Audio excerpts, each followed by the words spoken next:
पटना में अतिक्रमण के खिलाफ बुलडोजर एक्शन। प्रशासन ने सड़क किनारे अवैध हथियारों अवैध कब्जों को हटाया। मोतिहारी में न्यायालय के आदेश के बाद अतिक्रमण के खिलाफ एक्शन हुआ। सिरहा मन के किनारे बन रहे निर्माणाधीन मकान पर बुलडोजर चला। बिहार विधानसभा में सीएम नीतीश कुमार ने कहा, राज्य में अभी किसी तरह के डर और भय का माहौल नहीं, पूरे राज्य में शांति का वातावरण। सीएम नीतीश कुमार ने कहा, बिहार में पहले बहुत हिंदू मुस्लिम का झगड़ा होता था, अब कोई झगड़ा नहीं होता। राज्य में अब तेजी से विकास हो रहा है। विधानसभा में सीएम नीतीश ने कहा, शिक्षा और स्वास्थ्य के क्षेत्र में तेजी से विकास हो रहा है। राज्य में अब सरकारी शिक्षकों की संख्या 5,20,000 हुई। अस्पतालों में प्रतिदिन 11,000 मरीज पहले से आ रहे हैं, अब जो पहले 1 से 2 आते थे।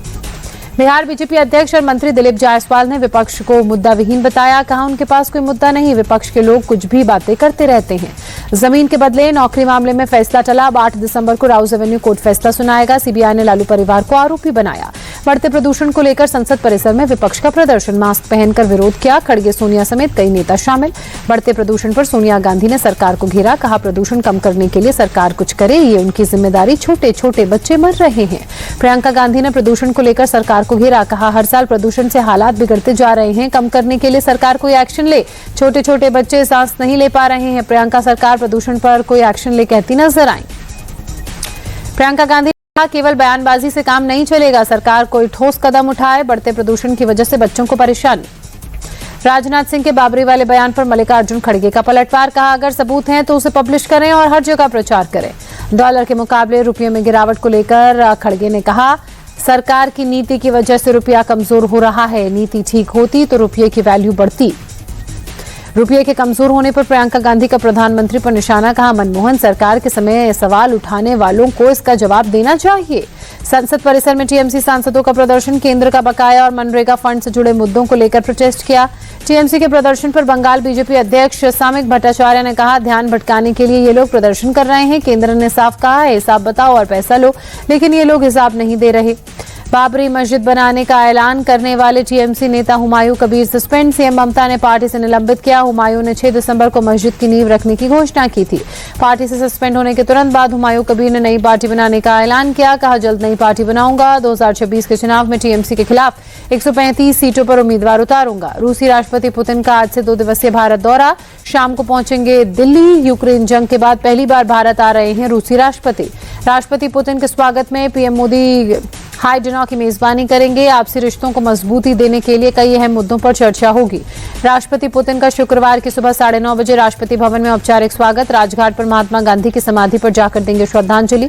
पीएम मोदी और राष्ट्रपति पुतिन के बीच शुक्रवार 11 बजे हैदराबाद हाउस में द्विपक्षीय शिखर वार्ता होगी। रक्षा सहयोग और आपसी व्यापार बढ़ाने पर चर्चा होगी। 23वें भारत रूस वार्षिक शिखर सम्मेलन में S-400 missile system, S-57 fighter jets की खरीद पर बातचीत संभव। छोटे मॉड्यूलर न्यूक्लियर रिएक्टर्स में सहयोग भी मुख्य एजेंडा रहेगा। शिखर वार्ता के बाद राष्ट्रपति पुतिन और पीएम मोदी भारत मंडपम में बिजनेस लीडर्स से मुलाकात करेंगे। राष्ट्रपति पुतिन रूस टुडे के भारत चैनल को अभी उद्घाटन करेंगे। राष्ट्रपति द्रौपदी मुर्मू ने पुतिन के स्वागत में शाम 7 बजे राजकीय भोज का आयोजन किया। शुक्रवार रात 9:30 बजे पुतिन मॉस्को के लिए रवाना होंगे। राष्ट्रपति पुतिन के दौरे से पहले किले में तब्दील होगी राजधानी। दिल्ली में चप्पे चप्पे पर अतिरिक्त फौज की तैनाती। होटल में मीटिंग वेन्यू से लेकर जिन जगहों पर पुतिन जाएंगे वहां ड्रोन से नजर, मल्टीलेयर सिक्योरिटी और सीसीटीवी से भी नजर। पुतिन के दौरे से पहले राहुल गांधी का सरकार पर बड़ा आरोप। कहा, विपक्ष को नजरअंदाज कर रही सरकार, हमें विदेशी मेहमानों से मिलने नहीं दिया जा रहा। सरकार नहीं चाहती कि हम विदेशी मेहमानों से मुलाकात करें। राहुल गांधी ने कहा, विपक्ष भी देश की आवाज है, क्यों नहीं मिलने देते। हिंदुस्तान का हम भी प्रतिनिधित्व करते हैं। मोदी सरकार नियमों का पालन नहीं करती। मानहानि मामले में राहुल गांधी को राहत। यूपी ट्रायल कोर्ट की कार्यवाही पर अंतिम रोक जारी रहेगी। सुप्रीम कोर्ट सुनवाई को तैयार। अगले साल अप्रैल में होगी सुनवाई। सुप्रीम कोर्ट ने इलाहाबाद हाईकोर्ट के खिलाफ राहुल की अर्जी स्वीकार की। हाईकोर्ट ने निचली अदालत के समन को रद्द करने से इनकार किया था। भारत जोड़ो यात्रा के दौरान सेना पर दिया था बयान। इंडिगो की 180 से ज्यादा फ्लाइट्स रद्द। क्रू मेंबर्स की कमी और तकनीकी खराबी बनी कारण देश भर में उड़ानों पर असर। पुणे एयरपोर्ट पर कई यात्री फंसे। फ्लाइट्स लेट होने से यात्री परेशान। एयरलाइंस ने खराब मौसम का दिया हवाला।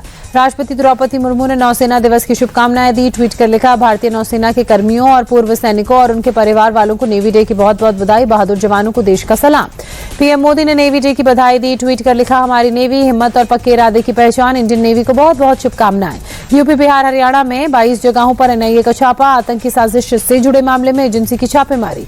औरैया में एनआईए की बड़ी छापेमारी। पेट्रोल पंप मालिक कमल वर्मा के 15 से ज्यादा ठिकानों पर आधी रात से छापेमारी। दिल्ली ब्लास्ट को लेकर रेड की संभावना। छत्तीसगढ़ में पुलिस और नक्सलियों के बीच मुठभेड़। बीजापुर में गंगालूर इलाके में 18 नक्सली ढेर एनकाउंटर में डिस्ट्रिक्ट रिजर्व गार्ड के 3 जवान भी शहीद हुए। यूपी के बरेली में मुफ्ती शहाबुद्दीन रिजवी ने मौलाना मदनी के जिहाद वाले बयान पर निशाना साधते हुए कहा, मौलाना का बयान देश के लिए खतरनाक, मौलाना देश को तोड़ने का काम कर रहे हैं। मुफ्ती शहाबुद्दीन ने मौलाना मदनी को बताया गद्दार, कहा वो भारत के मुसलमानों को भड़का रहे हैं जिससे हिंदू मुस्लिम के बीच टकराव हो जाए और सीधा नुकसान इसका मुसलमानों को होगा। दिल्ली के अक्षरधाम इलाके में प्रदूषण बेहद खराब श्रेणी में पहुंचा, AQI 318 के पार। दिल्ली के गाजीपुर इलाके में भी एयर क्वालिटी इंडेक्स 318 दर्ज हुआ। आसमान में धुंध की मोटी परत छाई, विजिबिलिटी लो हुई। दिल्ली के आनंद विहार इलाके में सांस लेना मुश्किल, बहुत खराब श्रेणी में पहुंचा AQI, आसमान में छाई धुंध की परत। मायानगरी मुंबई में एयर क्वालिटी इंडेक्स 146, आसमान में छाई कोहरे की हल्की परत। CPCB के अनुसार AQI मध्यम श्रेणी में। कर्नाटक सरकार का बड़ा फैसला, मेंस्ट्रुअल लीव को दी मंजूरी। 18 से 52 साल तक की महिला कर्मचारियों को मिलेगी हर महीने एक पेड लीव। घुसपैठियों को लेकर लखनऊ में एक्शन शुरू, मेयर ने झुग्गी झोपड़ियों का दौरा किया, सबको रोहिंग्या बताकर 15 दिन के अंदर लखनऊ छोड़ने को कहा। मथुरा में 7 दिसंबर को विश्व हिंदू परिषद और बजरंग दल की शौर्य यात्रा को देखते हुए पुलिस प्रशासन अलर्ट, शहर के कई इलाकों में पुलिस का फ्लैग मार्च। यूपी के अमरोहा में भीषण सड़क हादसा, हाईवे किनारे खड़ी DCM से जा घुसी तेज रफ्तार कार, हादसे में कार में सवार 4 जूनियर डॉक्टर्स की दर्दनाक मौत हुई। अलीगढ़ में 50,000 का इनामी हिस्ट्री शीटर पुलिस मुठभेड़ में गिरफ्तार, एनकाउंटर के दौरान आरोपी के पैर में गोली लगी, अवैध तमंचा कारतूस बरामद किया गया। बुलंदशहर में अपहरण और हत्या का आरोपी सलीम पुलिस मुठभेड़ में गिरफ्तार, आरोपी के पैर में गोली लगी, गैर समुदाय की लड़की का अपहरण कर हत्या की थी। यूपी के जालौन में हिस्ट्री शीटर बदमाशों के साथ पुलिस की मुठभेड़, 2 बदमाशों के पैर में गोली लगी, अवैध असलाह, जिंदा कारतूस और बाइक बरामद। लखनऊ एयरपोर्ट पर 13 करोड़ का गांजा बरामद, बैंकॉक से आए 3 भारतीय यात्रियों के पास से मिला करीब 3 किलो गांजा। सुल्तानपुर में नशे में धुत हेड कांस्टेबल ब्रजेश द्विवेदी का बीच सड़क पर हंगामा, राहगीरों के साथ की बदसलूकी, सोशल मीडिया पर वायरल वीडियो, सिपाही सस्पेंड, विभागीय जांच शुरू हुई। ग्रेटर नोएडा के जेवर एयरपोर्ट से 15 लाख से ज्यादा की एल्यूमिनियम केबल बंडल की चोरी का खुलासा, साइट इंजीनियर समेत 4 लोग मामले में गिरफ्तार किए गए। हरियाणा के पानीपत में साइको किलर महिला की दरिंदगी सामने आई, अपने बेटे सहित सगे संबंधियों के 4 बच्चों को पानी में डुबोकर मार डाला। आरोपी महिला सुंदर दिखने वाली बच्चियों को बनाती थी अपना निशाना। पुलिस की पूछताछ में महिला ने किया खुलासा, वो नहीं चाहती थी कि कोई बच्ची बड़ी होकर उससे ज्यादा सुंदर दिखे। जयपुर में आइसक्रीम फैक्ट्री में भीषण आग लगी, लाखों का माल जलकर खाक हुआ, आसमान में उठता दिखा धुएं का गुबार। ड्राई स्टेट गुजरात में सूरत में शराबियों का आतंक, घर के आंगन में शराब पीने से मना करने पर पथराव, पुलिस ने 4 लोगों को पकड़ा, जुलूस निकालकर सिखाया सबक, माफी भी मंगवाई। पंजाब के अमृतसर में बड़ा हादसा, बस और ट्रक की आमने सामने की भिड़ंत, हादसे में 2 लोगों की मौत हुई, करीब 35 से 40 लोग घायल। मौके पर पहुंची पुलिस ने चलाया रेस्क्यू ऑपरेशन, सभी घायलों को अस्पताल में पहुंचाया गया, पुलिस मामले की जांच में जुटी। ओडिशा के खुर्दा में पुलिस के ऑपरेशन शुगर ट्रैप में 3 ड्रग तस्कर गिरफ्तार, तस्करों के पास से करीब 650 ग्राम ब्राउन शुगर बरामद। महाराष्ट्र के भिवंडी में चलते ट्रक में लगी भीषण आग, ट्रक में खाली कैरेट रखे हुए थे जिसमें आग लगी, ड्राइवर की सूझबूझ से एक बड़ा हादसा होने से टला। ट्रक को भगाकर एक कंस्ट्रक्शन साइट पर ले गया ड्राइवर, मजदूरों ने बालू और मिट्टी की मदद से आग पर काबू पाया। ट्रक में आग लगने के कारणों की फिलहाल जांच जारी है। उज्जैन के महाकाल मंदिर में विशेष भस्म आरती का आयोजन, बड़ी संख्या में श्रद्धालु शामिल हुए, मंदिर में गूंजे जय श्री महाकाल के नारे। असम के गुवाहाटी में ठिठुरन बढ़ी, आसमान में छाया घना कोहरा, फॉग के चलते विजिबिलिटी बेहद कम हुई। कश्मीर घाटी में शीतलहर का प्रकोप जारी, श्रीनगर में तापमान में भारी गिरावट से ठंड बढ़ी। 10 दिसंबर को खुलेगा नेफ्रो प्लस का IPO, नए शेयर जारी कर 353 करोड़ रुपए जुटाने की कोशिश, इशू की क्लोजिंग 12 दिसंबर को होगी। नए आधार ऐप में घर बैठे बदल सकते हैं मोबाइल नंबर, एड्रेस के अलावा आप नाम अपडेट करने की फैसिलिटी से भी जल्द रूबरू होंगे, यूजर्स को किसी डॉक्यूमेंट की जरूरत भी नहीं पड़ेगी। तत्काल विंडो टिकट के लिए अब OTP जरूरी, कुछ दिनों में सिस्टम देश भर में लागू होगा, काउंटर बुकिंग को सुरक्षित बनाने के लिए फैसला। टाटा नेक्सन फिर बनी देश की नंबर 1 कार, नेक्सन में 22,443 यूनिट्स की बिक्री, मारुति, हुंडई और महिंद्रा के मॉडल्स को पछाड़ा। मारुति सुजुकी की पहली इलेक्ट्रिक कार भारत में लॉन्च हुई, ई-विटारा की कीमत 18 से 25 लाख रुपए के बीच संभव, 344 किलोमीटर की रेंज के साथ आएगी कार।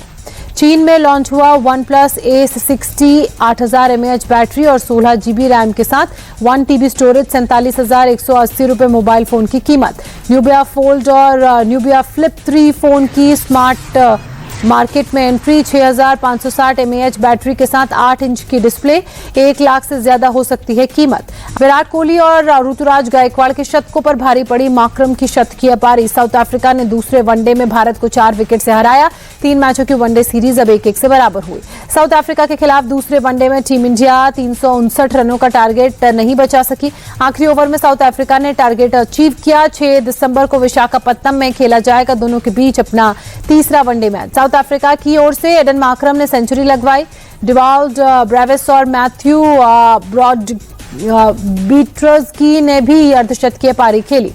भारत की ओर से अर्शदीप सिंह, प्रसिद्ध कृष्णा ने साउथ अफ्रीका के 2-2 विकेट चटके। कुलदीप यादव और हर्षल लाना को 1-1 विकेट मिला।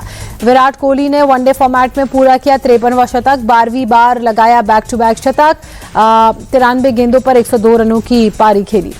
इंटरनेशनल वनडे क्रिकेट में विराट कोहली ने पहले नंबर पर पोजीशन पर लगाया रिकॉर्ड 46 शतक। ओपनिंग में सचिन तेंदुलकर के नाम वनडे में 45 शतक। भारतीय बल्लेबाज ऋतुराज गायकवाड़ ने जड़ा पहला वनडे शतक। रायपुर में खेली 83 रनों पर 105 रन की पारी।